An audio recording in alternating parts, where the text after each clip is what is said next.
Start. Tashdile to all. I'll be chairing this first session of the day 3 of the conference. My name is Tenzin Lhadon. I'm a research fellow at Tibet Policy Institute. This being the first session of the day, I hope you are all refreshed and enjoyed your breakfast. So without much ado, let me welcome and invite the speakers on the stage and take their respective seats. Can we have Professor Vasudha Pande, Dr. Yashodhar Mathpalji, Dr. Stanzin Mingur, and Ditta Feher on the stage, please.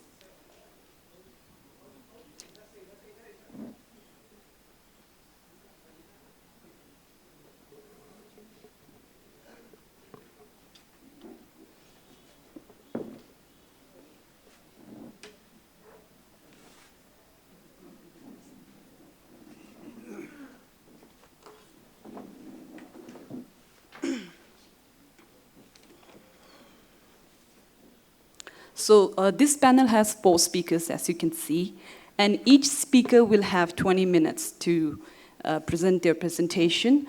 But as few speakers as requested earlier, they may take 5 or 10 minutes more for if they need for their presentation. So let me first welcome our first speaker, Dr. Yashodhar Mathpalji, who's sitting right beside me. He is an archaeologist, a gifted painter, who is the recipient of the prestigious Padma Shri. Today he will speak on the Buddhist sites in Uttarakhand, but before he presents his presentation, he has distributed a book written about Buddhism in Uttarakhand, which Tubdenla will distribute among you, which is translated by Tenzin Langtong. It's both in English and in Hindi. Dr. Yashodhar will speak in Hindi, I presume. And you can start right now, Dr. Yashodhar ji. Over to you.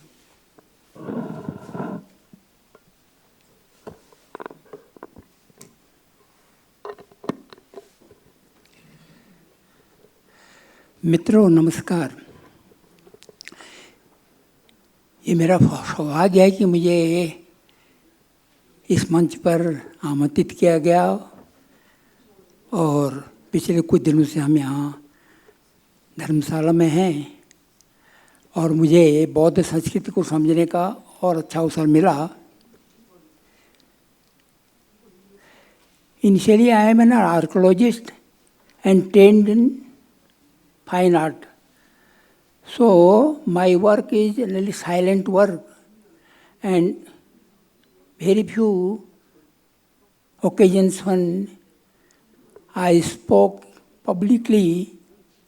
Moreover, I have a museum at Bhimtal, which is the Lok Sanskrit Sangrahalaya, and during last 40 years, I have been trying to preserve especially the Buddhist heritage in Uttarakhand. We have so many sites, starting from Govishan near Kashipur up to Kalsi. So I studied all the sites, and I think there is a continuous route for the pilgrims as well as for the common men to go through the Buddhist heritage, and we still try to preserve that heritage. प्राचीन संस्कृत में एक कहावत है कि खंडा पंच हिमालय से कथिता Nepal कूर्मांचलो केदारोथ जलंधरो Ruchira Kashmir संयोगत्म. There are 5 parts of the Himalayas. One is Nepal, second is Kurmanchal, third is Kedar, fourth is Jalandhar or the Himachal, and the 5th is the Kashmir. We know that this Himalaya Tarai region near the Shivaliks, it was a famous travel route which are called the Sarthva. from Patliputra up to Parushpur in Peshawar. And this area, which now comes to the Uttarakhand, it is Aichhatra, that is the present Bareilly region. And we have the very famous sites, Govishan at Kashipur, Shenapani near Haldwani, Kalsi, Mordhwaj, Rudraprayag, Haridwar, Gopeshwar, Snugr, Ahogang, and Lata.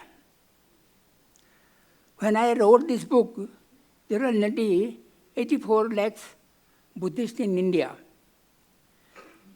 Among them, 56% were following the Mahayana, and 36% Theravada, and 6% Vajrayana. Moreover, there are 3 lakhs Neo-Bodh, which after Ambedkar's tried to form the Neo-Buddhism. And the most famous thing is the Vipassana, the tradition of the Buddhist tradition of the meditation. And in India, we have 86 centers of the Vipassana. And all over the world, there are 170 centers of Vipassana. Uttarakhand has many interests, but the most thing is the greatest Churton in Asia, which is at Dehradun, at Clement Town. It was duly inaugurated by Holy Dalai Lamaji in 1965, and its height is 220 feet, and breadth is 185. So this is the biggest Churten in, I think, in the world. So we have the sites here in Uttarakhand, all Tarai region.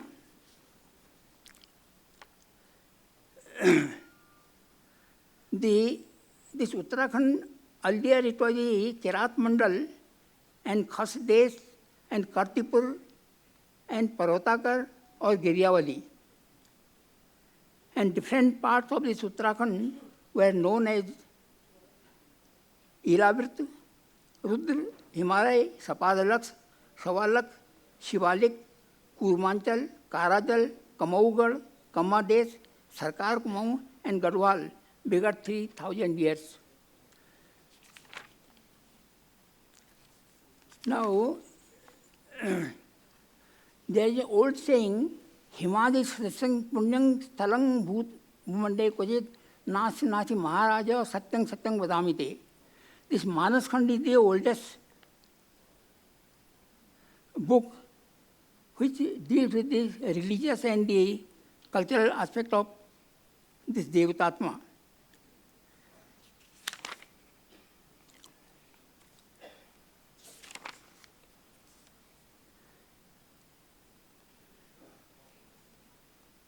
In Manaskan, there are some references regarding the Baudd religion. Tato Baudd Sare Punne Nimaji Muni Satma Vishlok Mahapnoti Satanta Pecha Pitarin Naraho Tatra Baudd Sila Pujya Supunne Kusmerapi Vishlok Mahapnoti Mano Muni Satma Tata Sota Samuditya Baudd Tit Nepotama Nimaji Mano Yati Vishlokang Sangsa. इस ग्रंथ के अनुसार बौद्ध समय में स्नान कर बौद्ध शिला का पुष्पों से पूजन करना चाहिए। यहाँ पितरों का तर्पण करने से मनुष्य को विष्णुलोक की प्राप्ति होती है। ऐसा लगता है कि मानसखंड के रचना काल में भगवान बुद्ध को श्री विष्णु का दशावतारों में मान्यता मिल चुकी थी। अतः परवर्ती बौद्ध काल में बुद्ध मूर्ति संपदा में इन स्थलों में जहाँ भी प्राप्त हुई लोगों ने उनको देवताओं के स्थानीय देवताओं के रूप में उनको पूजा।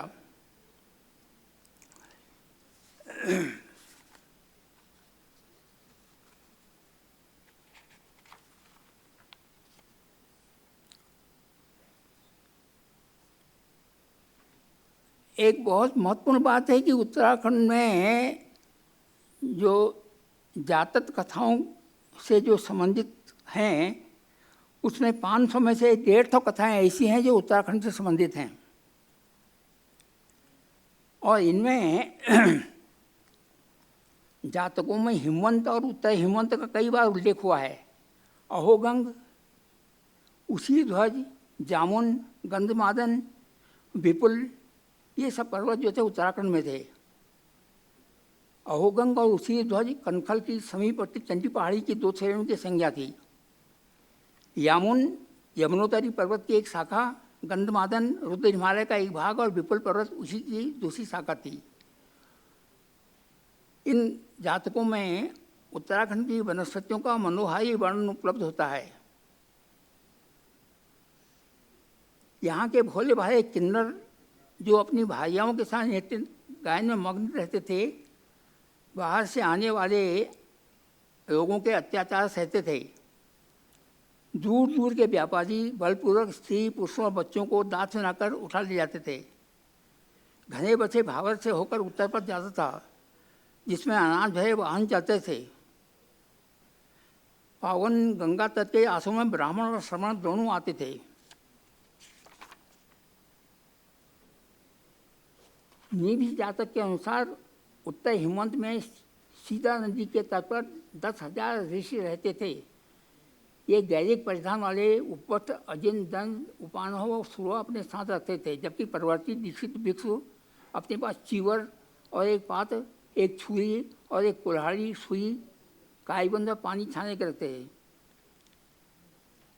ऋषिकेश के पास गंगा तट पर आश्रम बनाकर रहने वाले तापसों का वर्णन खंडदंत जातक, सोम जातक, बीचीचथ जातक, आसंकट जातक, अम्ब जातक व निखिलकांत जातक में आया है।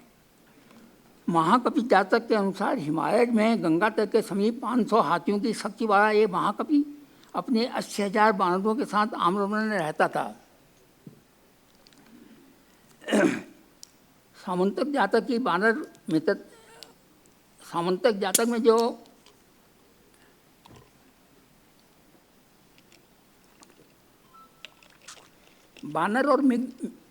बानर और मगर की जो कथा है वो बाद में यूरोप तक गई वो कथा, और उसमें मगर पत्नी द्वारा बानर का कलेजा खाने की इच्छा व्यक्त करने पर बानर रूप में जन्मे बोधिसत्व ने वृक्ष पर कलेजा छोड़ आने की सूझबूझ से अपनी प्राण रक्षा करी थी। यही हिमालय के गंगा तट पर घटी थी। अयोध्या नरेश दशरथ द्वारा अंधे माता पिता को तीर्थ यात्रा कराने वाले जिस श्रवण कुमार की धोखे में हत्या कर दी गई थी, शाम जातक का वही शाम कुमार है जो मिग नदी तट पर हिमालय में पाणुकुटी बनाकर रहता था। मृग के भर में वाराणसी नरेश पिल्लियक ने उसे मारा था। इसी प्रकार रामायण के ऋषि श्रृंग नीलिका जातक में भी विद्यमान है, जहाँ वे गंधमादन पर्वत में रहते हैं। राजकुमारी नीलिका ने ही उसे कामसुख का अनुभव कराया था। दशरथ जातक के अनुसार काशी नरेश दशरथ के पुत्र राम पंडित और लखन कुमार ने बहन सीता देवी के साथ वनवास के 12 वर्ष हिमालय में बिताए थे। भगवान बुद्ध स्वयं नेपाल तराई में विक्रमपुर 620 में कपिलवस्तु में जन्मे थे। हिमालय से बाएं आए असित नामक तपस्वी ने उनकी दिव्यता की भविष्यवाणी कर दी थी। उन्होंने धर्मपत्नी यशोधरा से एक पुत्र राहुल को जन्म देकर 29 वर्ष की अवस्था में प्रवर्जा ग्रहण कर ली। उर्वेला में उन्हें कठोर तपस्या के बाद पीपल वृक्ष के नीचे ज्ञान की प्राप्ति हुई और राजकुमार सिद्धार्थ बुद्ध नाम से लोक विस्तृत हो गए। वह पीपल का वृक्ष बोधि वृक्ष कहलाया। अपने 80 वर्ष के दीर्घ जीवन में वे विंध्य और हिमालय के बीच में यमुना से गया तक के प्रदेश में विचरते रहे। विक्रमपुर 426 में उन्होंने कुशीनगर में अपनी देह त्याग करी। बौद्ध साहित्य के अनुसार तथागत कनखल के पास उसीरगिर तक पहुँचे थे। कनखल जो है हरिद्वार में है। दिव्यावदान में बुद्ध ने श्रुंग नगर तक पहुँचने का आख्यान है, जहाँ उन्होंने एक ब्राह्मण का गर्भ चूर किया था।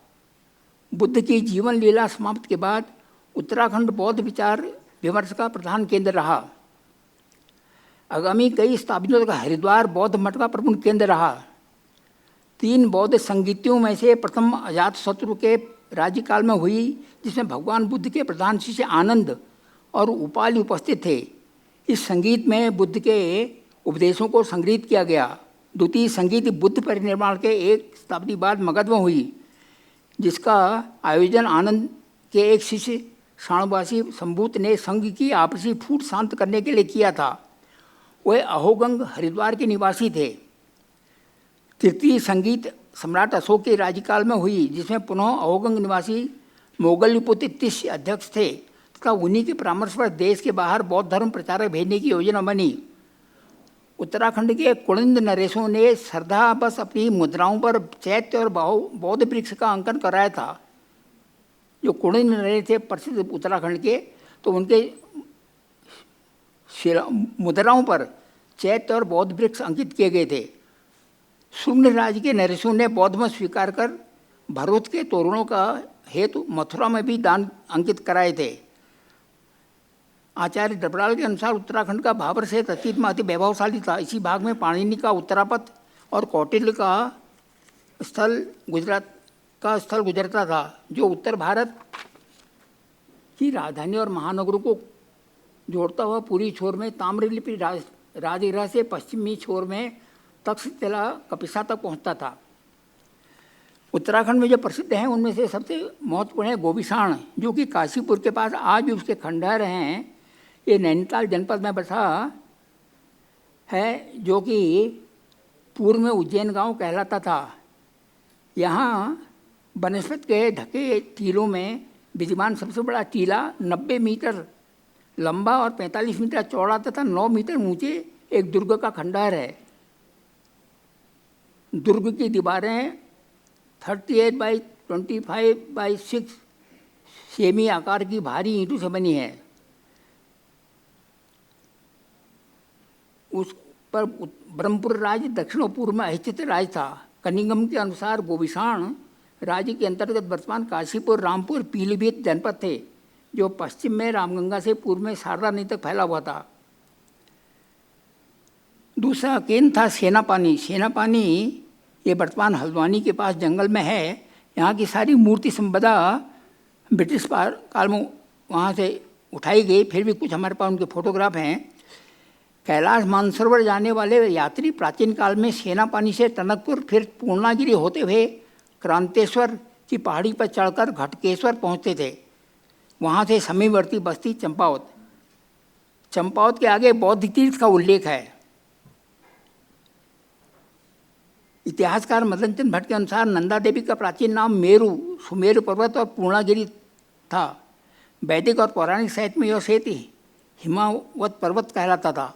अश्वघोष रचित बौद्ध ग्रंथ सौंदर्य नंद के अनुसार भगवान बुद्ध अपने भाई नंद को हिम्मत प्रदेश में लाए थे। कौटिल्य ने भी हिम्मत पथ का उल्लेख किया, जहाँ से बहुमूल्य धातुओं, औषधियों और चमड़े का व्यापार होता था। दीपवंश और महावंश नामक बौद्ध ग्रंथों में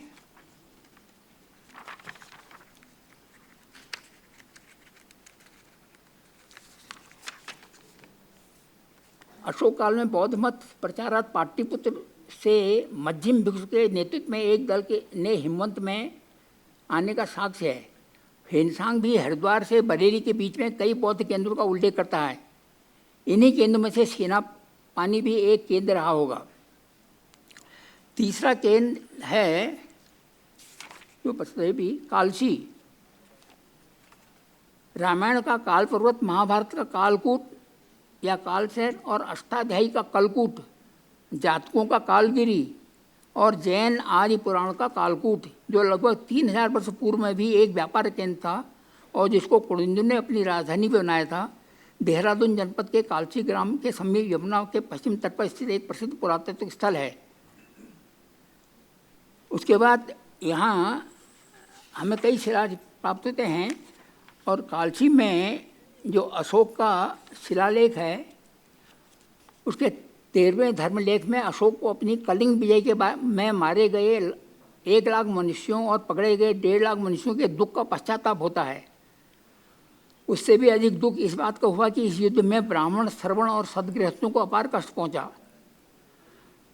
अशोक के 14वें शिलालेख जो कालसी में हमको मिलता है, उसमें देवताओं के प्यारे प्रियदर्शी ने लिखवाया है कि उसने बहुत सी भूमि जीती है और बहुत सारे लेख लिखवाए हैं, कहीं संक्षेप में कहीं विस्तार से, क्योंकि यह धर्म विषय है ही इतना मधुर।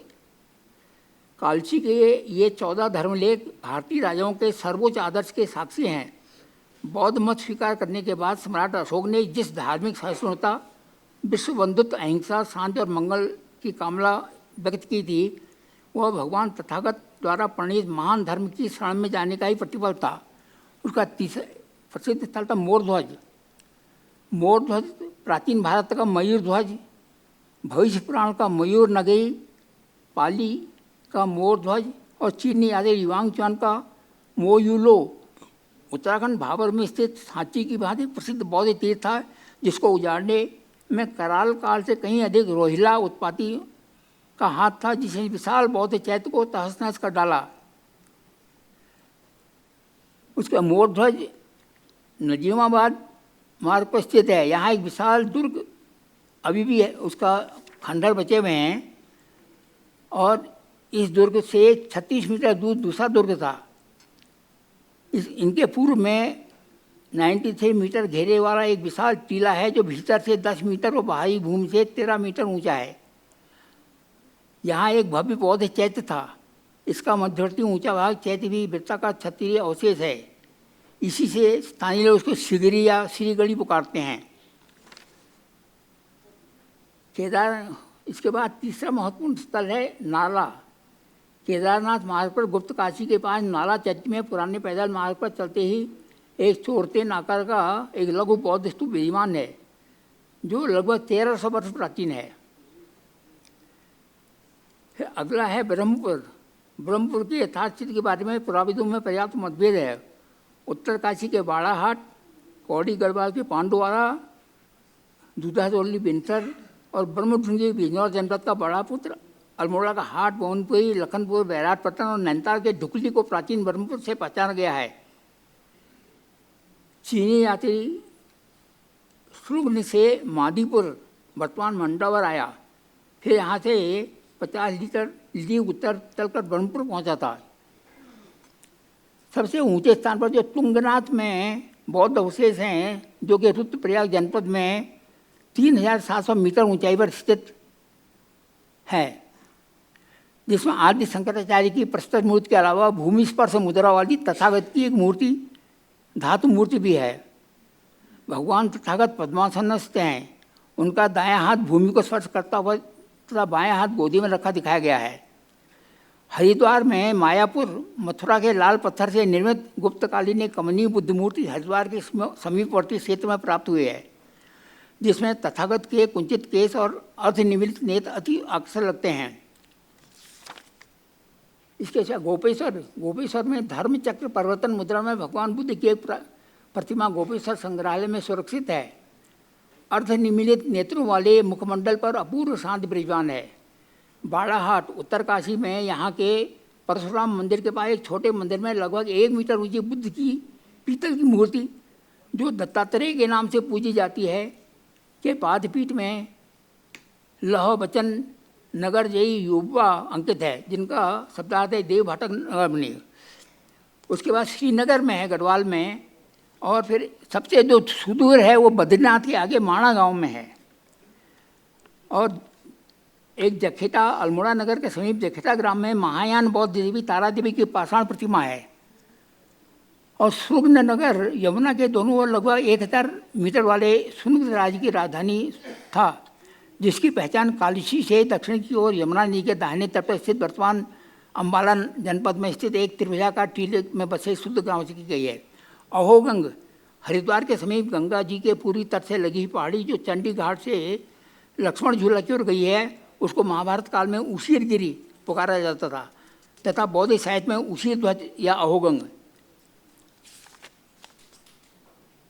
इसके बौद्धाचल पांडुकेसर से प्रसारित महाराज पद्म देव के 10वीं शताब्दी के विक्रम के ताम्र शासन में अस्तु संविदतम उपरि संसूचितम विषय प्रतिबद्ध सुमति प्रतिबद्ध दीर्घामित्य बुद्धाचलो यादित्य गुणानाम परिभ्राजमान पलिका व नम्र द्वारा भगवान बद्रीनाथ को अर्पित की गई भूमि के विवरण में बुद्धाचल पर्वत का प्रथम बार उल्लेख हुआ है।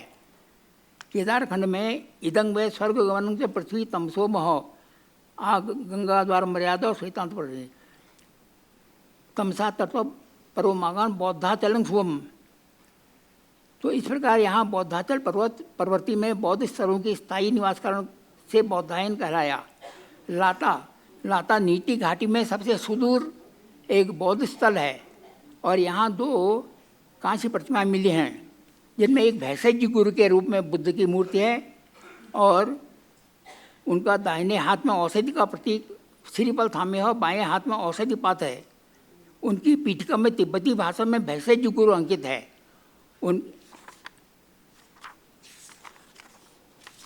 आज भी केवल इस पर्वतीय राज्य का, देश का ही नहीं, एशिया का सबसे बड़ा जो बौद्ध मंदिर है मिन्होदोरजंग मठ पुकारा जाता है, देहरादून के क्लेमेंट टाउन में है और इसकी ऊंचाई 220 फीट है और 185 फीट ये चौड़ा है और 100 फीट इसकी गोलाई है। इसमें 5 स्थल हैं जिनमें भगवान बुद्ध और गुरु पंथ समूह की मूर्तियों के अलावा विस्मयकारी झिलमिलाते जीवंत रंगों के निर्मित भी चित्र हैं। यहाँ पर लगभग 500 लामा पूजा अर्चना और स्वाध्याय में लगे रहते हैं, जिनका योग से मंदिर कमेटी द्वारा होता है। देहरादून के दूसरे कोने में साकी मठ के स्वामी रिचेन चोलिंग भिक्षुणी मठ भी है, जिसमें 165 भिक्षुणियाँ रहती हैं, जिनमें से 9 वर्ष की बालिकाओं से लेकर 40 वर्ष की महिला हैं।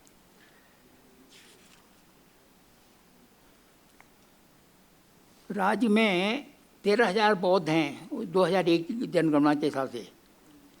और अभी जो नए बौद्ध यहाँ कुछ जो हिमालय क्षेत्र में प्राचीन काल से रहते थे, जो अभी भवाली और नैनीताल इन क्षेत्रों में रहते हैं, वो भी सब बौद्ध मतावली में है, जो वर्षों से यहाँ रहने हैं, जिनको दारमा में खम्पा, ब्यास खम्पा, नीति खम्पा और हुनु खम्पा जो कहलाते हैं। तो इनकी भी संख्या है। इस प्रकार उत्तराखंड में बौद्ध धर्म के अभी भी काफ़ी अवशेष हैं। और ये जो पुस्तक मैंने उत्तराखंड में बौद्ध धर्म लिखी है, तो उसमें आप देख सकते हैं किस प्रकार से उसको अभी तक परीक्षण किया गया है। अंत में मैं एक बात कहना चाहूँगा कि हम लोग भी अपना भीमताल में लोक संस्कृति संग्रहालय के माध्यम से हमने बौद्ध कक्ष बनाया है। We have a separate gallery for the Buddhist art, so we are trying to preserve the all the heritage of Uttarakhand Buddhism, and whatever the pilgrims came to India, we want to record. They are all recorded in our museum. So this is just a small survey of the Uttarakhand.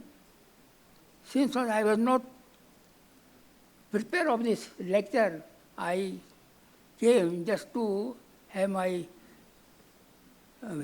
I wish to present one painting which I made of Buddha Dalai Lama ji. So my main purpose to come to this place was to have a glimpse of our Buddha Dalai Lama ji. So thank you very much for me, and this is the portrait which I made.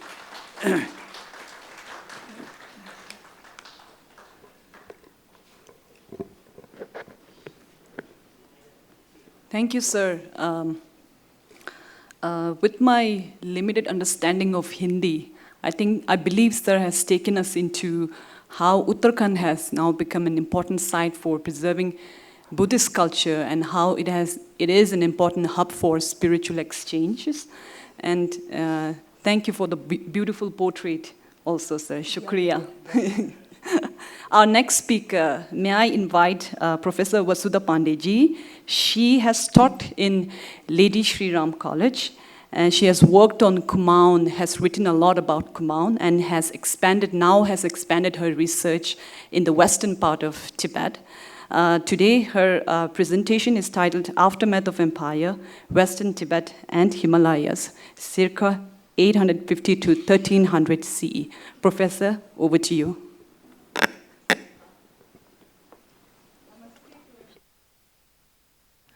on Teachers' Day. All my life I've been a teacher, and I have found great fulfillment in being a teacher. And after retirement, I rarely get occasion to give a lecture, so I'm very glad that you have given me this opportunity to be a teacher on Teachers' Day. Thank you. I would like to start by saying that this presentation actually, in a sense, overlaps with what Dr. Mathpal ji has been talking about, but it talks about two different trends. When I speak, I talk about the later diffusion of Buddhism, which comes from Tibet. But what Mathpal ji has been emphasizing is the fact that the Himalayas were Buddhist for even prior to the advent of Buddhism in Tibet. So now let me go over to my topic, which is, I hope you will bear with me, Chair. I might take a little more time, just a little more. I hope you please tell me, but I'll try not to overshoot.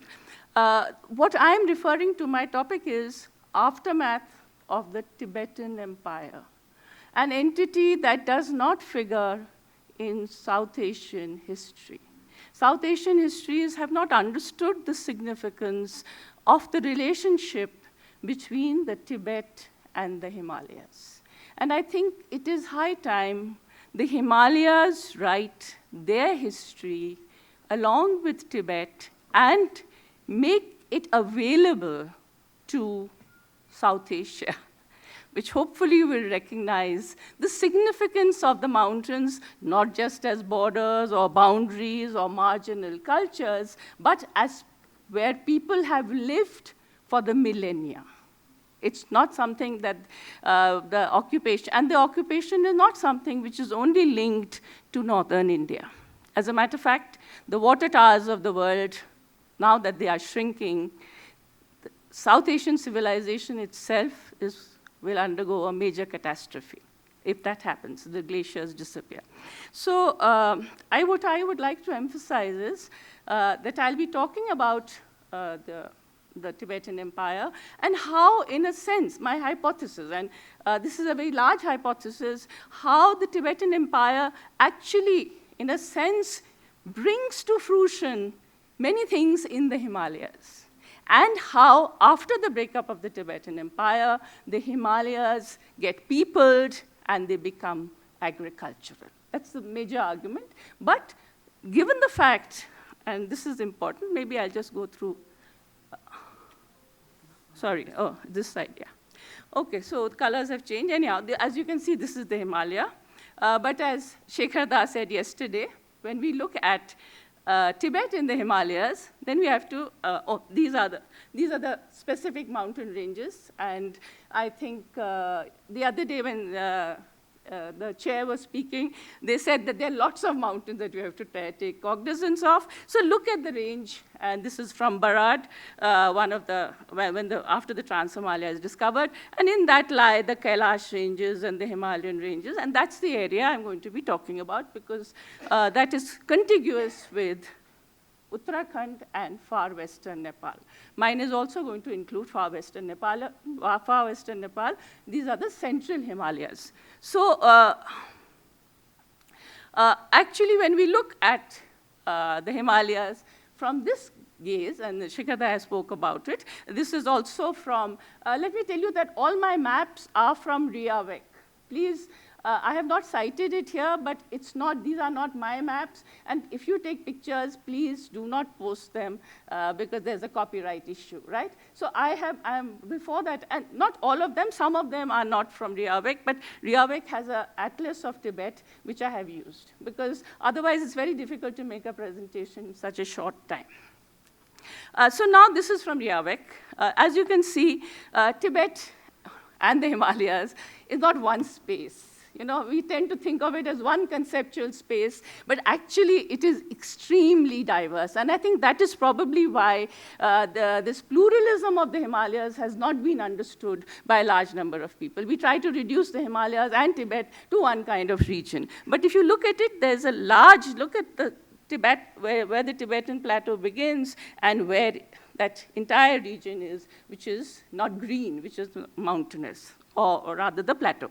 So this is the map of Tibet, and then I'm also thought that I would show this, that this, I will be speaking about the far west, the western Tibet, which, sorry, my Tibetan is non-existent, Ngari, this region where you have Toling, Kailash, Ladakh, and Leh. And this is in a sense, this is from Zurich. The Tibetan culture area it has been identified as this, but I would actually disagree with this. I think that Tibetan culture should be a bit larger in the Himalayas than it has been shown here. But I suppose that will only happen when the histories of Tibet and Himalaya together are written fully. Then only will we be able to document it like that. See, this, I think, is the region which I'm talking about. Now, if you look at it, this is the Kailash range, and in the white side, there is what we call Uttarakhand, Kumaon, and Garhwal, and this side is far western Nepal. So this is the region that I will be focusing on, okay? This is the map which comes from Sharing, 1906, Hundesh, as you can see, Bashaher, this is western Himalayas, that's Spiti, this is Kedarnath, Badrinath, and that is far west, which we will also be including in our work. This is the only book that actually looks very seriously at the link between Central Himalayas and Western Tibet. It is by Chandola. It's a book which really does not find much mention in many history textbooks of Uttarakhand, but he is the one person who has tried to talk about it. Now, the interesting thing here is that when we start looking at the early history of this region, we find that there is pastoralism. I would like to say this, but that pastoralism is also a product of human intervention in the Himalayas. By human intervention, I mean that the grazing of the forest, the firing of the forests was something which led to the making of these alpine pastures and the bugyals. It is not made by nature, it's an anthropogenic activity. Maybe if you want, we can have a discussion on that because it'll cut into my time. So one of the interesting things that we seem to have, that there are pastoral traditions, and the earliest histories seem to suggest that there's metallurgy and trade. Metallurgy is an important aspect of what is happening in the Himalayan and the Tibetan regions. As you know, Tibet, of course, was rich in gold. Then there was copper and iron. And these metallurgical traditions have been found. As you can see, there is Nautiyal and Bhatt. These are from the archaeologists from Srinagar, Bahuguna University, and then there's Alden Durfer, who's also an archaeologist of mountains all over the world. He found, interestingly, Dindun, Guge, Malari, Mustang, and Lhasa, and that these traditions of metallurgy were linked by the pastoralists, because the pastoralists went up and down, went north and south, east and west. And these are if you look at these spaces, this is Gurgyam, Chuthak, Samsdong, Malari, and Boma. All of these were connected. Believe it or not, these are the upper Himalayas, and we could even say the Trans-Himalayas. So this is an early connection. This is much prior to the empire. Look at the gold masks. And the gold masks have attracted a lot of study and attention. They deserve maybe at least a presentation on their own, but I won't be able to do it. And interestingly, we now find that in Uttarakhand, we have Kunindas. The Kunindas were what are known as a tribal federation with chiefdoms, and they had these beautiful silver coins. But Mathpal ji mentioned the Chet, the Buddhist Chet is there, the swastika is there, right? Probably born, I don't know, but, and there's a deer. So if you can see, these Kunindas were covered, and Kuninda coins have been found in western Himachal, what is today Himachal Pradesh. They have been found in Garhwal, and they have been found in Kumaon. So Kuninda coins are a very interesting way of understanding what was happening with these pastoral traditions. There's a book by M.P. Joshi on the Kunindas. You could look it up. And this is the empire.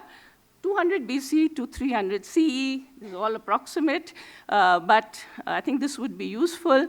And interestingly, we also have, in Western Tibet, we have a very interesting history, and this has been now, of course, all of you may know, have heard of the Shangshung Institute, which has been talking about this, but Zhangzhung was an area from where the Bon traditions emerged, and at least where they were. To say emerged, maybe there's a lot of discussion on that. And this is the kind of map that Allendorfer provides us. We have very clear now evidence about Upper Shangshung and Lower Shangshung. And as you can see, that it is the same region that I've been describing. Okay? I have showed you the map earlier, and so when we see this, I've come out of it. Can you just... so when we talk about Zhangzhung or Shangshung, I'm sorry, my pronunciation, please forgive me for that, and please correct me if I know. We find that this is an important part. This, I think, this is my contribution to it. I've written a paper called The Anthropogenic Landscapes of the Central Himalayas, in which I have been looking at how human intervention comes into the Himalayas. And so we find the proliferation of habitat sites in the Upper Himalayas and Trans-Himalayas after 200 BC. And we have millets, we have broom corn millet, we have China. It's called China in Garhwal and Kumaon, by the way. And it is cultivated even now, and the name China is still used. So this laid the foundation of the Tibetan Empire that straddled a major portion of the Silk Route and linked China, Nepal, and India and Central Asia through inland routes and also connected trade to the seas. And now we see, if you see, this is the extent of the Tibetan Empire. And it's very sad that it doesn't really feature in how we look, how we factor in Himalayan histories or South Asian histories. I'll show you another map, which I think is very useful. And we have to understand why the significance of this. So we have habitation, and John Belitsa, who lives in Dharamshala, he has documented a lot of this. But if you look at, and I'm using this map, it is from a book on the Tibetan Empire. Now look at the roots, and I think this is the significance of it. That's why I emphasized pastoralism and trade routes. Look at the kind of trade routes that are emerging, right? These are the trade routes are marked, and this is how, in a sense, the Himalayas and Tibet are linked, and then, of course, linked to Ladakh, and beyond to Central Asia, Gilgit, Baltistan, those names were being mentioned earlier. Ladakh, of course, very, very much is part of this. This is another kind of trade route pattern. Now, if you look at this, interestingly, you have one which is the upper route via Tibet. And there is the other route which is down below. Now, interestingly, the route below was the Tarai, and the Tarai was very difficult to navigate because of malaria. So the Tarai was only possible to navigate in the winter months. Whereas, and so was the Tibetan route, but the Tibetan route, once you cross the passes of the Himalayas, it was an easy route. And look how far it is stretching, the Silk Road, and it goes straight down to the sea as well.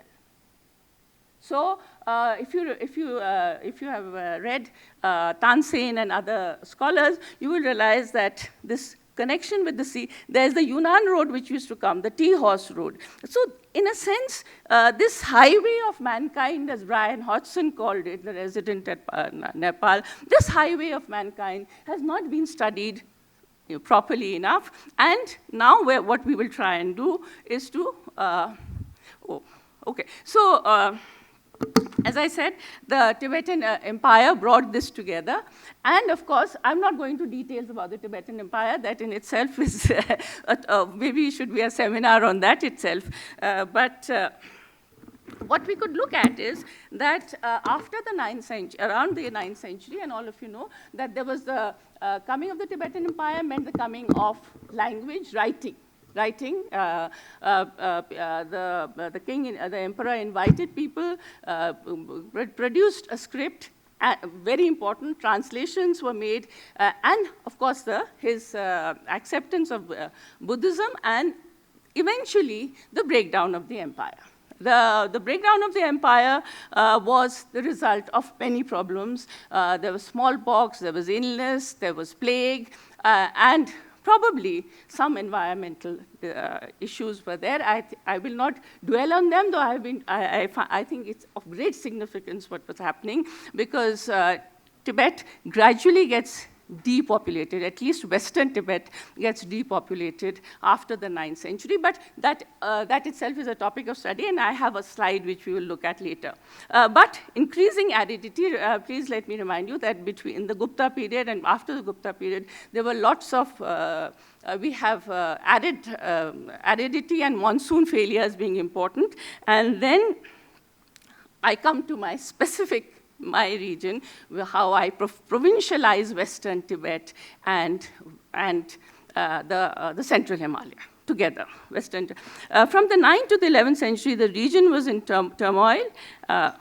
So epidemiological, okay. There was civil war.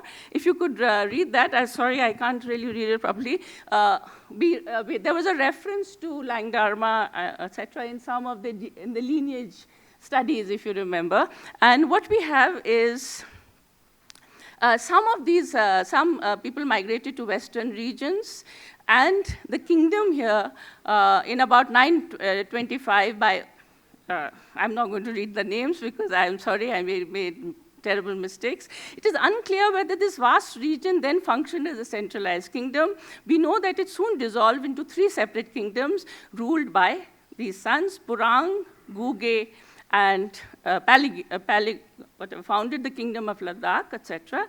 And interestingly, information that we have is from the royal lineages, and it's very important to study these lineages, as we know that on the first day people have been looking at that. Okay. Now, when we look at this, please look at the region which I am specifying. There was discussion about Changthang yesterday, so look at that, how it's a huge region, and Changthang, the reference was from Ladakh. But if you look at Guge, Purang, and then we have Khasa and Yatse.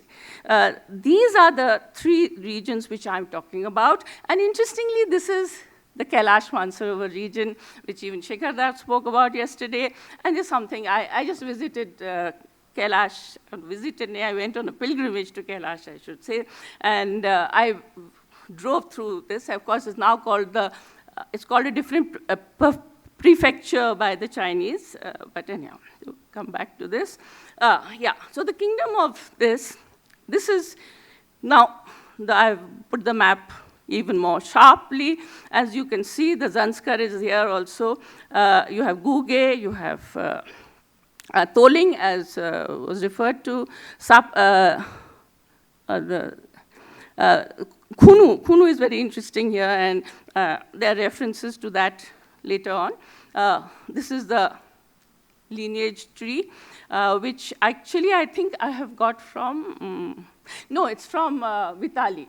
Tucci also mentions it, but Vitali has a book on this. Now, if you can look at it, there are interesting names, Nagraj and Devraj. So you can see how there's a blend of the Himalaya and the Tibetan language.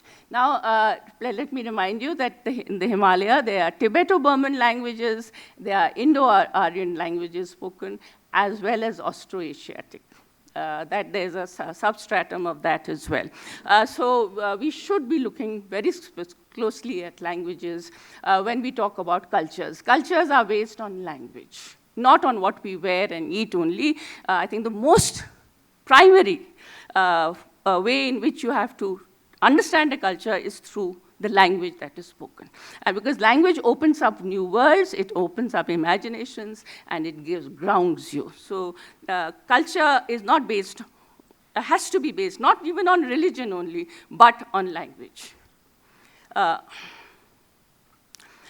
now we have this. I'll rush now. I think I may have already. Western Tibet, now look at this. There is this very famous,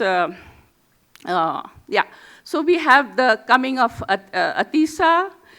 We have, in Toling, we have the great religious conference of Tibetan and Indian savants. So now the connection between, I'm sorry I missed out on Rinchen Zangpo. Rinchen Zangpo went to Kashmir and came back with Sanskrit texts and translated them. But the next wave of going out of Western Tibet was towards Nalanda and Vikramshila. So there's a very interesting way in which this was being connected. This is the Toling Monastery. The picture is again from Riyawek. Please, if you use these, please do not attribute them to me. I will be a plagiarist. I'm only doing this for facilitating the discussion. And interestingly, this is the period when you have these great masters. And you then have, in a sense, that it comes via India, from India, the Buddhist tradition, but it becomes rooted in Tibetan, the Tibetan language, and that flowers in the 100 or 1,000 songs of Milarepa. So this is something which we must understand. If you look at this, Marpa, actually, this is something which is an add-on, but it's important because we are in Dharamshala, and there's the Saraha College of Buddhism, and I always find, as soon as I came here first time, I said, oh, but Saraha was a Siddha, and it was clearly that. But it's interesting that Marpa sees Saraha in a dream, who gives him the teachings. And I won't read it out, because again, it'll take too much time. And here now, 1100 to 1250. Guge was divided, and you have the rise of Yatse. Yatse then is far west, where Western Nepal, right? And you can see this here. Guge is divided 1150. Pilgrimage and expeditions to Mount Kailash.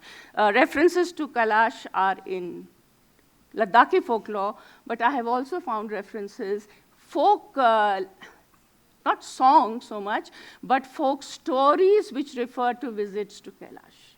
And I hope you know that Uttarakhand is known for its Manas Khand. It's called Manas Khand.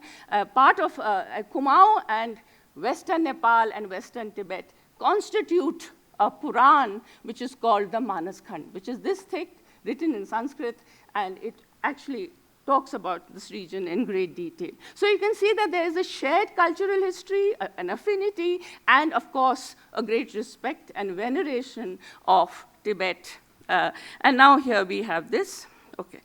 1250, approximate southern frontier of Yatse Kingdom. And interestingly, the Tibetan chronicles and the Dulu inscription. Dulu is in far western Nepal. And if you look at this, then you find that there is a connection.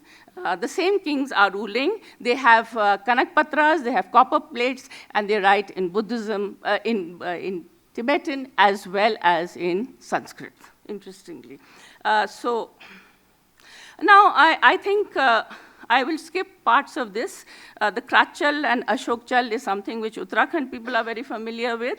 But as the Yatse kingdom moves further south, it's up in the Karnali Valley. From the Karnali Valley, most important is the introduction of rice.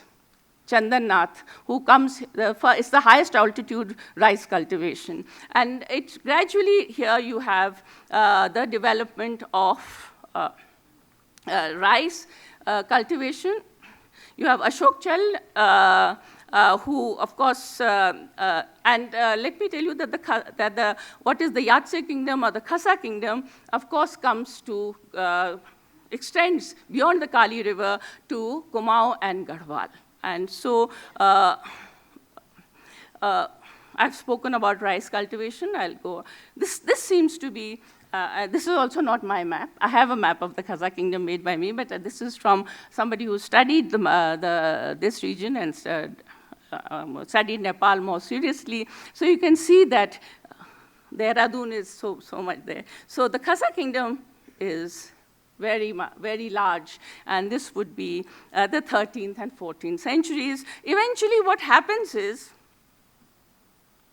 the Kazakh kingdom is important because it begins agricultural cultivation, it begins agriculture, it begins rice cultivation, not only in the upper reaches, but in the valleys. The first references to plowing and sera is in the inscription in Champawat, and so we find gradually that the rice cultivation is becoming important, and that of course is in the middle mountains, etc. These terraces, I would attribute, my study started by looking at when did the terraces begin, and that's where I found them, around this period. And I hope you know that the Nepali diaspora, at least in parts of the upper Himalayas, is primarily based on terraces. As a matter of fact, the British took them all the way to Darjeeling, etc., to introduce terraces to the northeast. This, I think, is something which I will just leave for you to look at. That is possible to look at how the Guge kingdom went up and down. I hope you know that by the 13th century, the Khanate Turks were there, the Mongols come in, so parts of Tibet are taken over, and in the Yatse region, in the Khasa region, we have the coming of the Chaubesi and the Besi. We have the proliferation of kingdoms in the middle Himalayas, but what I'm trying to explain is that the proliferation of these in the Himalayas is actually, and this is the crux of what I have been saying, that eventually what we find, therefore, is that eventually what happens is that the relationship from around 1100 onwards becomes Guge and the plateau. Gradually, actually, they have ups and downs in production and agricultural productivity. There is a significant, I think, decrease in populations, but it is countered by the increase of populations in the Himalayas, and that exchange that we have been talking about consistently since yesterday and day before, the exchange for rice and salt, that becomes an established relationship between the Himalayas and the West and the West and Tibet. And and what we find is that there's a kind of relationship of dependence between all the different habitats and niches, ecological niches of the Himalayas. This interdependence is what broke, or which was broken to some extent by the Gurkhas, not even by them, but by the colonial authorities. And that is something which is sad for us. I know we cannot retrieve it, but this interdependence, this cultural and ecological interdependence, this way in which we have lived together for centuries, for at least 1,000 years, maybe, or maybe 800 years. Or no, if you say 2020, then it still remains 1,000 years. So, yeah, I think I'll stop here. I'm sorry, I don't know how much time I took, but thank you for your patience. Thank you to the chair for listening, allowing me to finish, because I think I do feel that this is quite foundational for us. It gives us a specific and a larger perspective. Thank you. Thank you for everything. Thank you, Professor. I think what Professor Vasudha Pande did was basically she centered Tibet in this whole discussion with the Himalayas and the South Asian studies. And Professor Vasudha Pande actually has been one of the eminent guests in most of our, scholarly discussion. And she has been one of the scholars who regularly speaks on how Tibet's relevance in South Asia has been ignored for a very long time. And without understanding Tibet, you cannot comprehensively understand Himalaya and South Asia for that matter. And in this presentation, I think she has aptly discussed and showed the much needed discussion we need in how we should center Tibet when we understand Himalaya, or in that matter, when we understand South Asia, right? So thank you, Professor, for this much needed presentation. And I hope we will carry this in our further discussion during tea breaks. Thank you. So for the third speaker, may I invite Dr. Stanzin Mingur. He is currently assistant professor in the Central Institute of Buddhist Studies in Ladakh. His presentation is titled War and Diplomacy in Western Himalaya, Gande Tsewang's 17th century campaign in Ladakh and the aftermath. Over to you.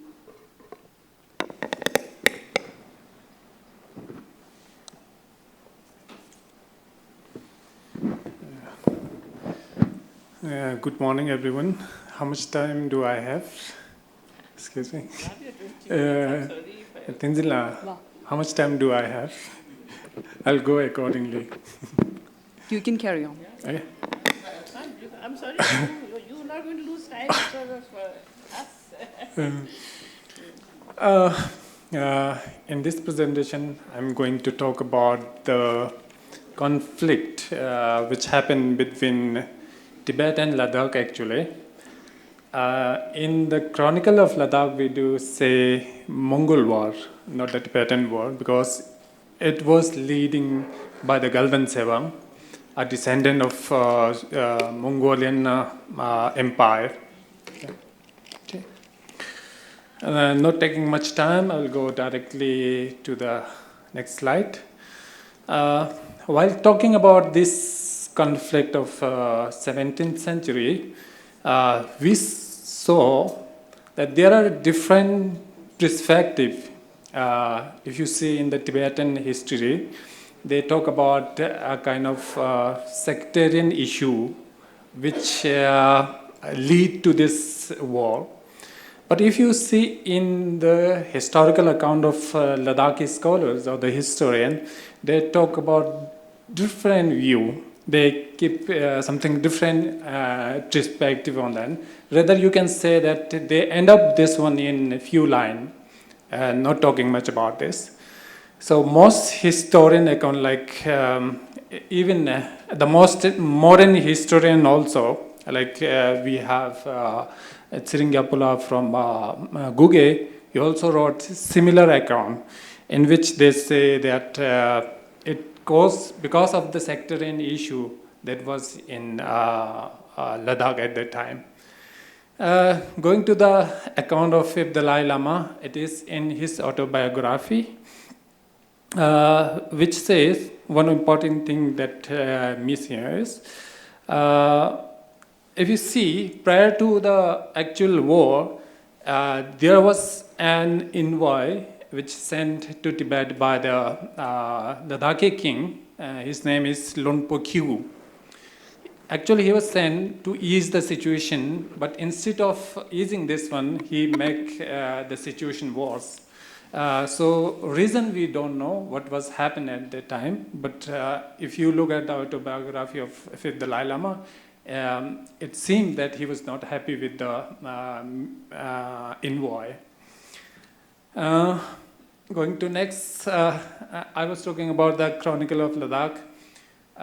There we have only about 2 lines which talk about the Galvan Sevang's war there.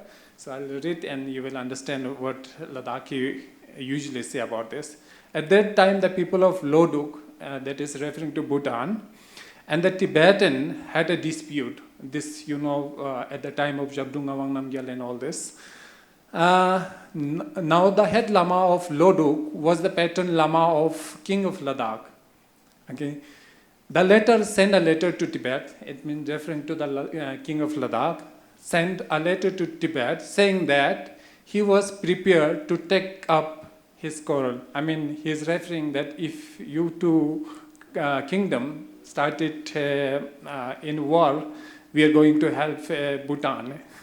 So this was the reference we only have in the history of Ladakh. Okay.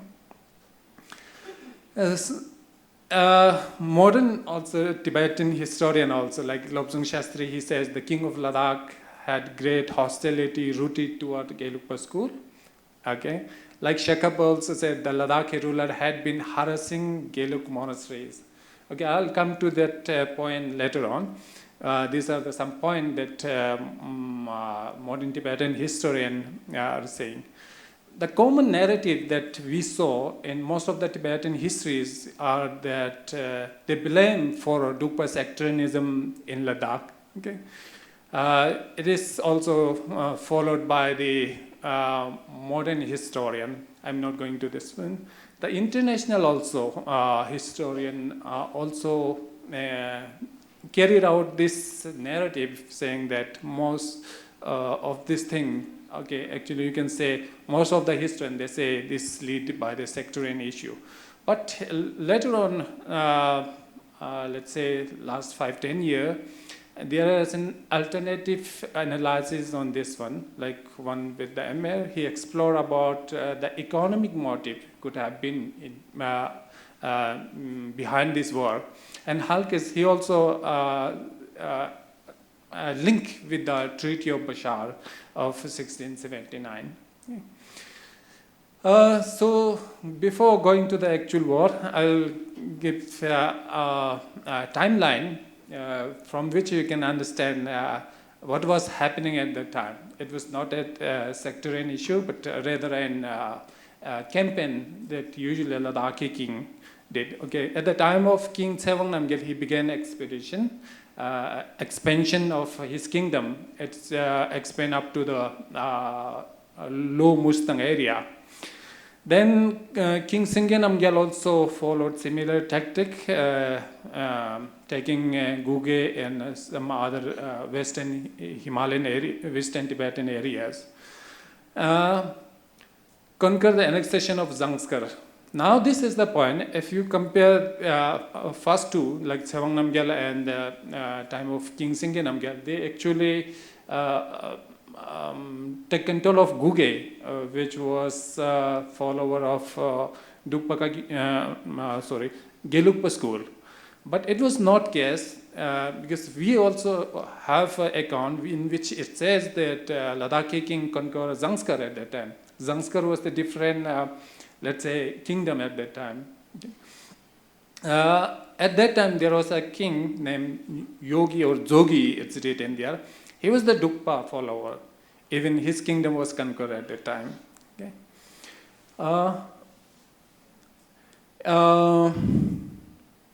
So my main point is this one.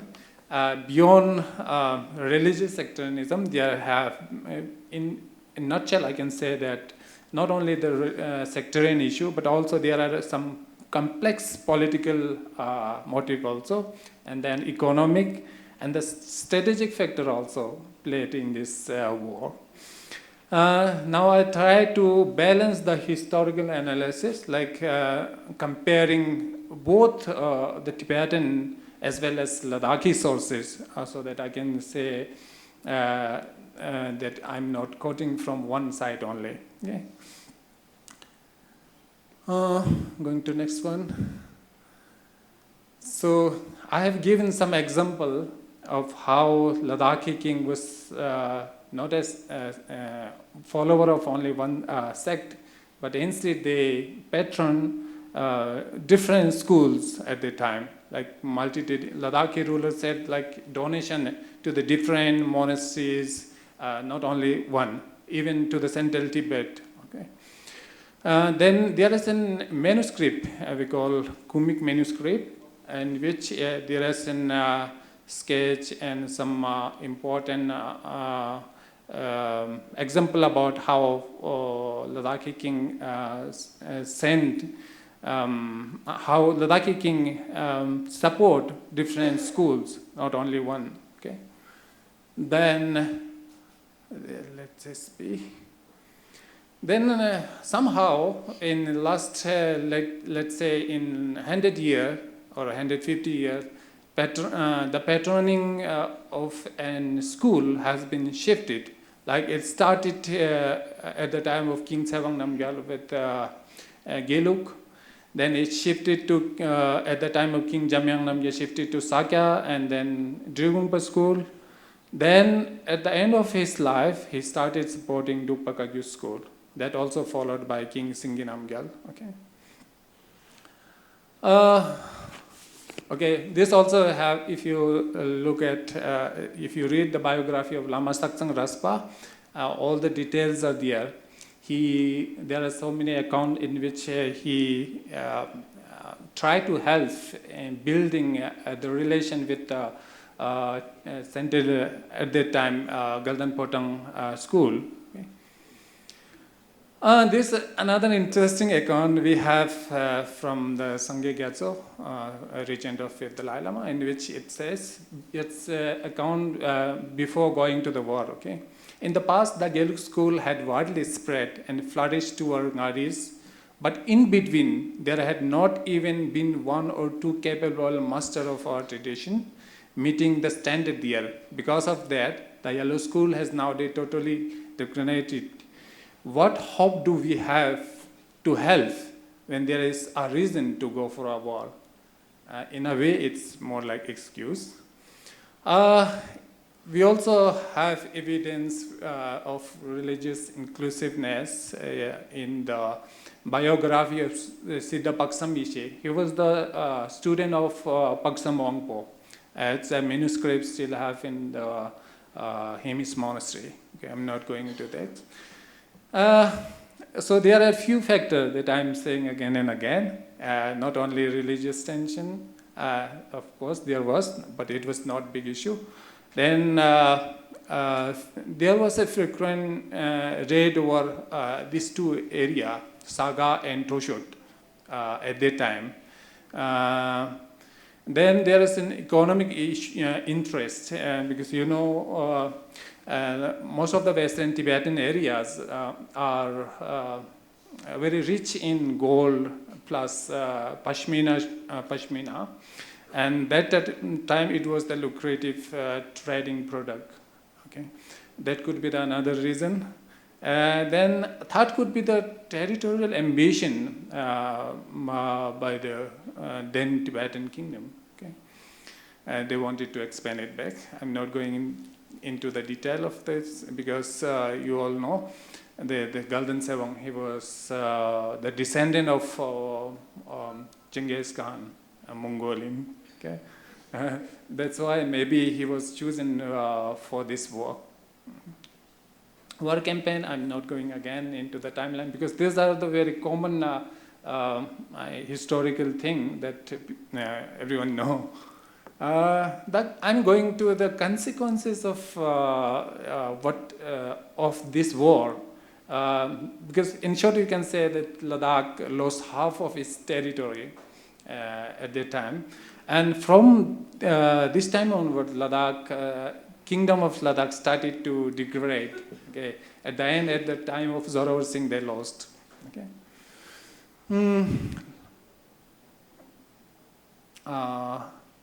So what happened at the time? Ladakhi king went to the Mughal king, okay, in Kashmir, because at that time in Kashmir, a Mughal governor was living there.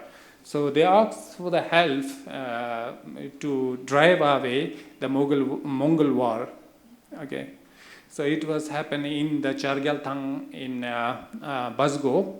So Fidai Khan was the commander, Ibrahim Khan, and so many. In some sources, Mughal sources, it says like 60,000 troops, but it doesn't seem like that. But we can say like maybe 6,000 or something like that. The allied force of Ladakhi in Mughal, they claim victory. On other side, the Tibetan accounts also claim that they had victory over the Ladakhi in this war. But at the end, it seemed like Tibetan were actually victorious because they gained a lot of things out of this war. Then the Mughal king, before helping to the Ladakhi king, they make some condition to help. Okay, so it was like, if I help, you have to be converted into Islam. So Ladakhi king also given the name Akibat Muhammad Khan. So whenever you read Mughal sources later on, they refer Ladakhi king with this name. Okay? So it seemed like Ladakhi king played very cleverly in between. Okay, so for the Mughal, they were Muslim because they were creating with this name. Okay, so for the Tibetan, it's more like they are Buddhist, and then they keep balance after this one. Okay. Then they took one prince of the king back to Kashmir because at that time Mughal government, they said that if you convert into Muslim and build a mosque in Leh, then I will help you. So they actually built a mosque. If you see in the main market, there is a mosque. It was built at that time, and then one son of the king also take hostage. Okay, in a way you can say hostage. So this is a long way. I am not going to read this, but at that time there was a French traveler who was traveling to Kashmir, and he saw the Mughal there, Shah Jahan visiting there, and there is an account he says which speaks about Ladakh.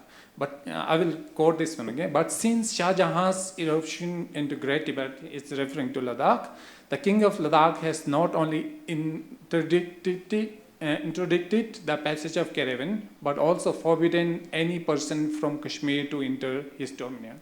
So trade route also disturbed for some time. So this is another continue from the that one. Caravan now take their departure route from Padma on the Ganges, so as to avoid his territory, referring to the Ladakh. They leave Great Tibet on the left and proceed direct to the kingdom of Lhasa. So they are directly going to Lhasa, and in between they avoid the place of Ladakh. This I'm not going. The important thing is they asked to build a mosque in Leh, and then took the commitment also. Okay. I'm not going this. This is also interesting that when Ladakhi was asked to build a mosque in Leh, Ladakhi, it seemed that they tried to pass the time for some time, excusing, and it seemed that it took like 10 years to start it, building the mosque.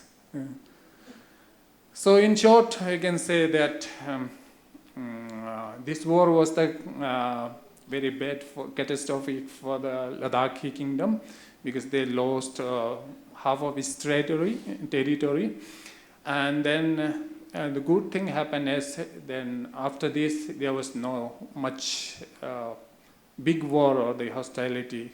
Okay, so I'll directly go.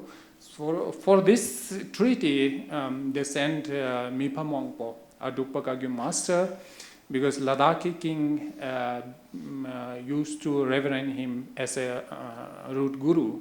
Yeah? That's why he was sent. If you see his biography, there are so many references of those things.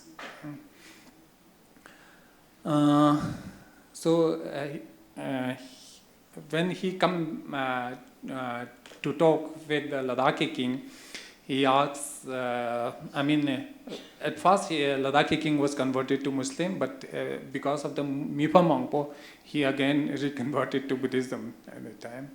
Okay, so I'm not going all this. So new border, and then Ladakhi lost all these places.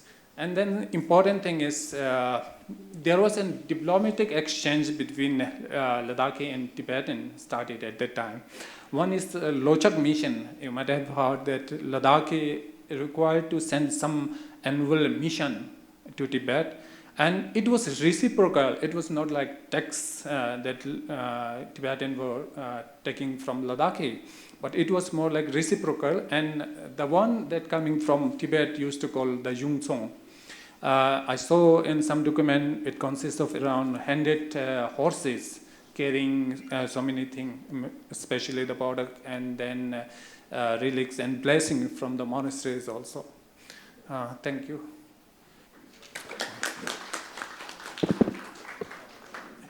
Thank you, Dr. Stanzin Mingur. Thank you for giving us this refreshed, new Ladakhi point of view on the 17th century Tibet's war with Ladakh. I'm sure it will lead to further discussion. So without taking much time, let me welcome our fourth speaker, Anna Ditta Feher. She is currently the curator of the Choma Room Foundation, the NGO dedicated to Alexander Choma de Korosi. And today she will be speaking on Korosi Choma Sandors. The floor is yours. Thank you. It's fine.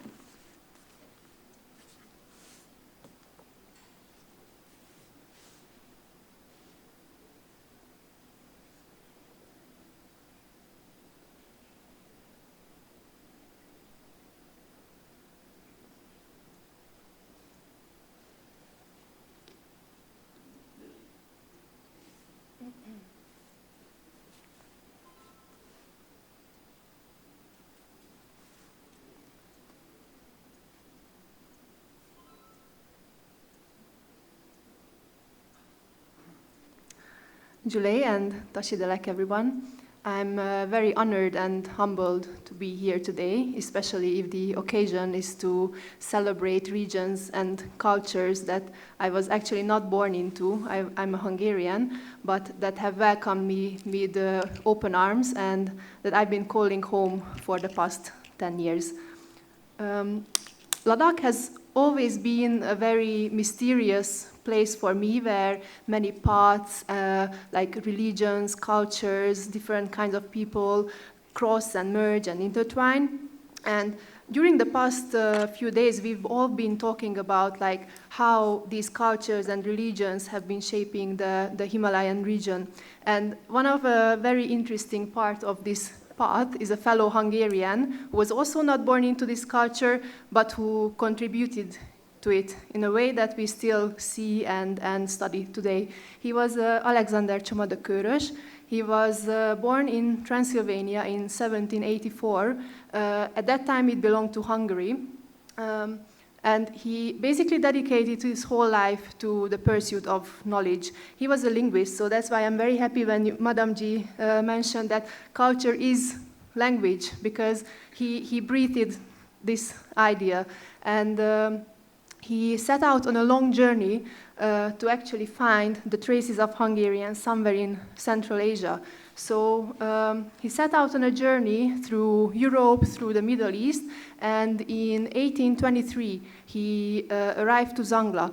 And there he met a Lama, Sangye Punsog, who helped him to actually compile the first Tibetan English dictionary. So internationally, as well as in Hungary, we consider him the first Tibetologist, or the first one to compile such a work.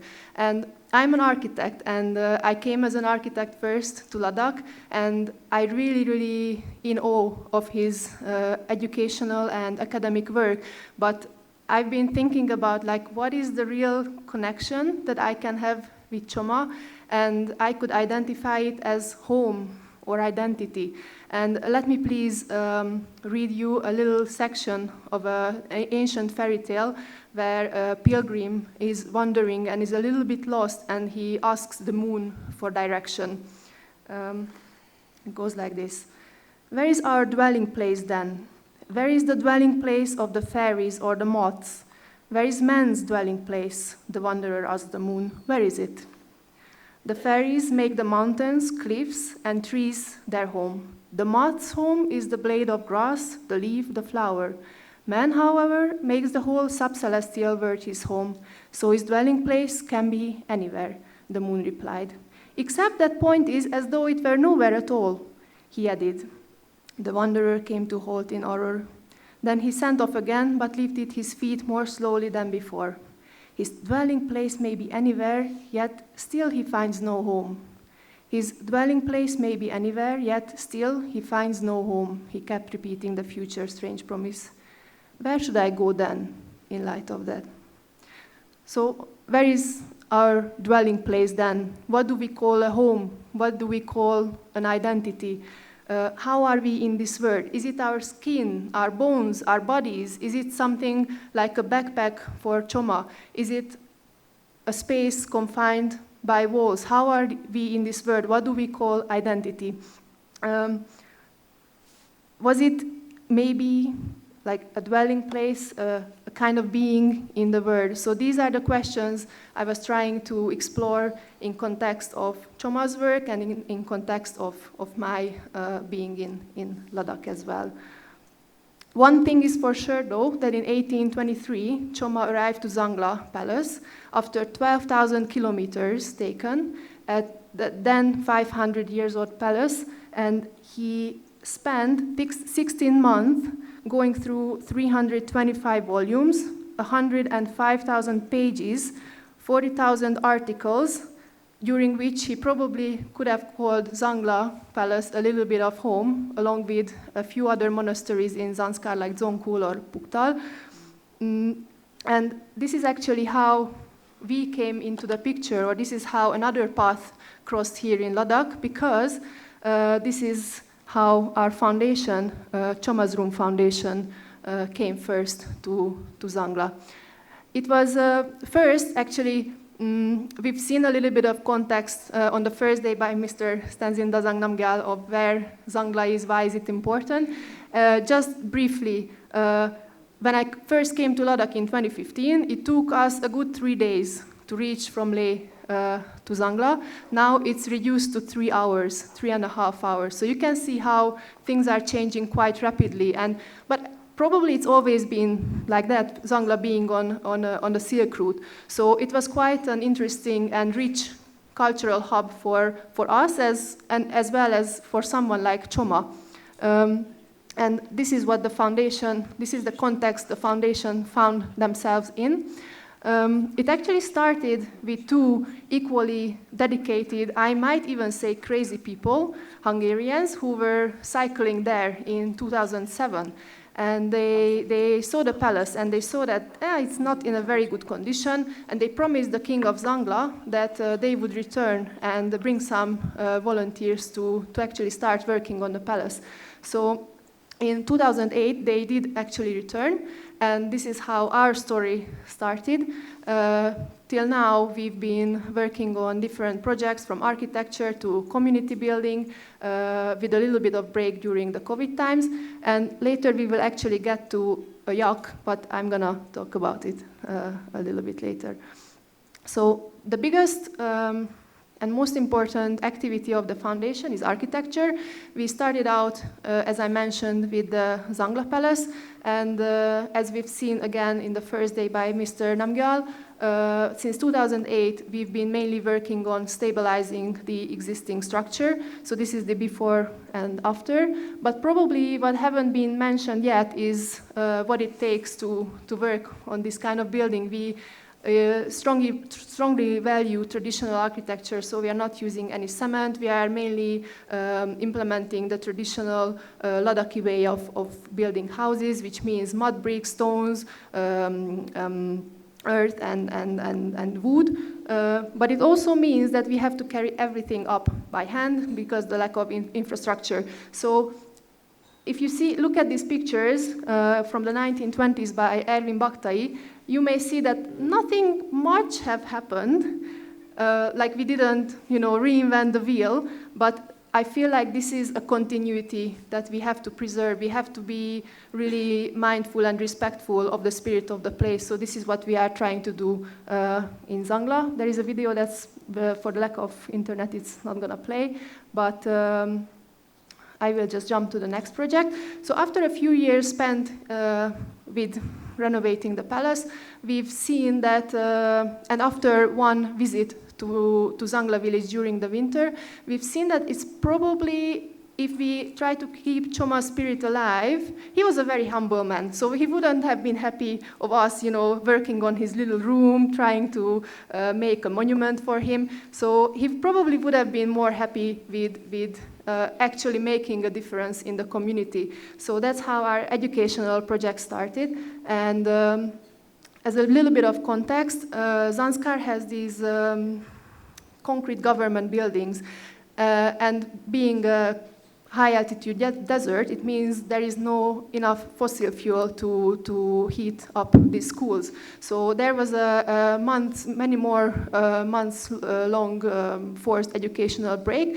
And our solution, which is not our idea, actually there are many people doing this in the region, and it's traditional Ladakhi architecture, but our contribution was to actually help the village with human resources, with a little bit of funding to build its first solar school where the kids can actually come and learn in the winter. So this is what we did with Hungarian volunteers as well as locals, and every single brick is touched by many people to make up this building. Then in 2016, we actually wanted to see how these school buildings perform. So we took another trip on the Chadar to Zangla, and we saw that the village is actually putting together money to sponsor Ladakhi and Tibetan teachers who come to teach in the winter. And so that's why, for me, this project is all about community. There are more than 70 kids coming to the school every winter from Zangla and from region. The next project is another solar school. So after completing the Zangla one, another village got interested and they requested a solar school for themselves. They already had winter education going on, but they only had a little room. So we started to develop an open source plan where this kind of building can be implemented anywhere in Ladakh very easily, locally available materials.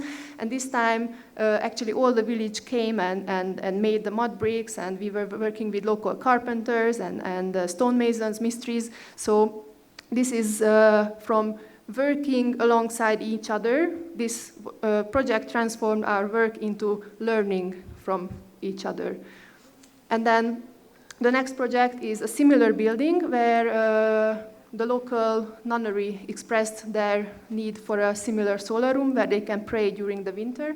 So up here we really wanted to twist this existing plan into something that is tailored to the individual needs of nuns. So we sat down together, we created and ideated together. So from working alongside to learning from each other, we got to actually creating together.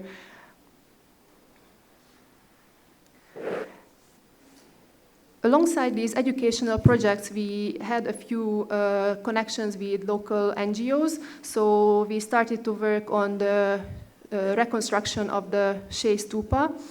This is a picture of Nicholas Röhrig, who is an artist, and he took this photograph in 1925. And if you see the 2012 picture, you can see that it's fortunately, not cemented or it hasn't been touched in a way that it cannot be reversed, but it was quite in a deteriorated state. So in 2013, we again came to the region with some other NGOs, and we did the restoration of the Shri Stupa, making it more like a living heritage that's actually being, used, and that's part of the culture there.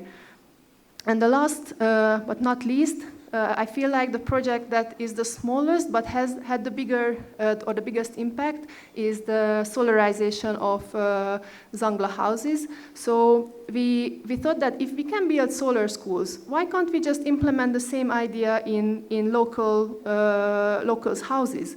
And together with the village heads actually chose the families who are in most need of such a intervention, and the foundation chose the buildings that are most suitable for these kind of interventions. So we did the solarization of many local buildings, and it started what I call partnership, and what I think, in my opinion, is the most important part of what we are doing in Zangla, to have this kind of connection to the local community.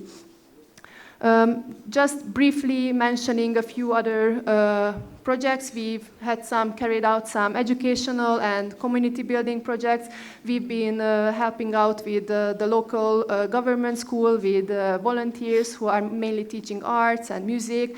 We've had something called Homestay English, where our volunteers actually went to the homes of Ladakhi people and they taught women English. And then Sunday Fun Day, when we invited the kids of Zangla to come to play together, to play music together, to make art together on Sundays in the solar schools. And for me, this is all about, creating that connection, that community feeling between not only Hungarians, but between local peoples themselves as well. And for me, volunteering and this whole experience actually means that you don't really have to climb the mountain alone. You are together. For Hungarians who are coming to Ladakh for the first time, it can be quite a challenging environment, being locked together with people they don't know, like getting used to the conditions. But I can attest to the fact that it's a life-changing experience. We become part of the families. This was taken during the time when the local Jura or channel was blocked, so everybody from the village goes out and takes a shovel and tries to work on it. And our volunteers live with the local Zangla families. We wake up with them, we eat with them, we go to sleep with them, so we become really part of daily life in Zangla. And again, a little bit of what's been mentioned before, what's next for us, what's next for the Karkoma of Zangla. It's continuity and preserving this heritage in a way that we align with, that we can be proud of, and that finally this thousands of years old heritage can get back to the life and get back to the people, because for now it's a monument, it's standing, but it doesn't have much life in it. So we really want to work on giving it back to the people, and doing it so by preserving, the spiritual heritage, but doing it so in the pace of a yak. Yaks have been the lifeline of Ladakh for centuries. They are very slow and reliable, so we want to do it like a yak, so that many more generations can actually enjoy this place we call a home, Zangla. And as we've been talking about identity and what it means for each one of us, I have to add a little personal part to it. For me, I came to Ladakh first as, with an open heart and open mind, and I actually found a family here. So I've been living in Ladakh with my husband for the past 10 years, and this gave me a new take on life. I could see how people live, and I could be part of this new kind of life in a totally different part of the world to what I was used to before. And it gave me a new set of values, actually. So I could explore all the spiritual richness of Ladakh, and I could learn about it that I was not really open to before in Hungary. And I actually explored my physical and mental boundaries, taking the Chadar trek. I don't know if you've ever taken, or any of you have ever taken the Chadar trek, but I actually thought I was gonna die on the ice. So I could explore all these, and I would really thrive to preserve all these memories, all these connections. So I really think a big value for me in life is gonna be in preserving all of that. And I would like to enjoy the journey, because life is short, and if we just let these moments pass, they will just fade away. So explore, preserve, enjoy has become kind of my mantra during the last 10 years. And how anybody can be part of this journey, actually. I was, before coming here, I was in Leh, and I really wanted to make this goncha so that I can present nicely. So I was immediately drawn to this fabric. And I don't know if you can see this, but it's gray, but it has all these speckles of white and black. So I see culture and identity and home as something like this. You have all these individual strings. You can call it religion, you can call it history, you can call it the land. But you can see them individually, but they don't really make sense, right? So you have to weave them together in a cloth. And that's what I think Choma also taught us. Like if we go with an open heart and an open mind, and if we are trying to weave all these pieces together, we can create this cloth that has no boundaries, that can just continue on forever. So these are the thoughts I would like to bid farewell to you with, Julie, and thank you so much for listening. Thank you, Ms. Anna, for the wonderful presentation that you have taken us into the impressive work that you and your team are doing, the kind of dedication that you have put into, the hard work that you have put into building this community. Kudos to you and your team. So before the next session takes over, we still have, maybe I can take like